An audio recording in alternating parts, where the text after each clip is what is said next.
ஒரு கல்லூரி மாணவன் ஒரு பேருந்தில பயணம் செய்றான் காலேஜுக்கு. அப்போ நடத்துனர் கண்டக்டர் வந்து டிக்கெட் வாங்க எல்லாத்துட்டயும் கேட்டுட்டு இருக்காரு. டிக்கெட், டிக்கெட், டிக்கெட்ன்னு எல்லாரும் டிக்கெட் காசு குடுத்து வாங்குறாங்க. இந்த காலேஜ் பசங்ககிட்ட வந்து உடனே கண்டக்டர் டிக்கெட் கேட்குறாரு. "தம்பி டிக்கெட் வாங்குப்பா" அப்படின்னா, அவன் அப்படியே நிக்கிறான். எந்த அசைவும் இல்லாம. உடனே கண்டக்டருக்கு கோவம் வந்தது. "ஏப்பா நான் கேட்டுட்டே இருக்கிறேன், நின்னுட்டே இருக்கிற" அப்படின்னா, "சார் பாக்கெட்ல காசு இருக்குங்க சார், எடுத்துக்கங்க சார்." அப்படின்னா கண்டக்டருக்கு ஆச்சரியம். "ஏன்டா அந்த காச நீ எடுத்து தர வேண்டியது தானே?" அப்படின்னு உடனே காலேஜ் போய் சொல்றான். "சார் நான் ரூல்ஸ ரொம்ப மதிக்கிறவங்க சார்." அப்படின்னா கண்டக்டருக்கு ஆச்சரியப்படுறேன். காசு எடுத்து தர்றதுக்கும் ரூல்ஸுக்கும் என்ன சம்மந்தம்? ரூல்ஸ நீ மதி வேண்டாங்களே. ஆனா காசு எடுத்து டிக்கெட் வாங்குறது என்ன? அது என்ன ரூல்ஸு? அப்படின்னா. உடனே காலேஜ் போய் சொன்னான். "சார் நீங்க அங்க பஸ்ஸில என்ன எழுதியிருக்குன்னு படிங்க."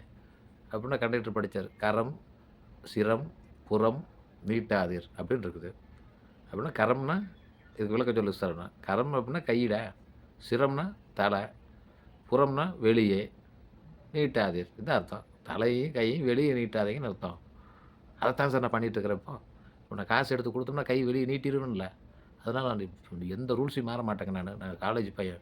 அப்படின்னு சொன்னான் பாருங்க. கண்டக்டர்கிட்ட ஏன்டா இல்ல அப்படின்னு சொல்லிட்டு பேக்கெட்ல கைய விட்டு அவரே காசு எடுத்துக்கிட்டாருங்க. எப்படி ரூல்ஸ பசங்க இது பண்றாங்க பாருங்க. அதாவது காலேஜ் பசங்க வாழ்க்கை ஒரு தனி ஸ்டைலுங்க.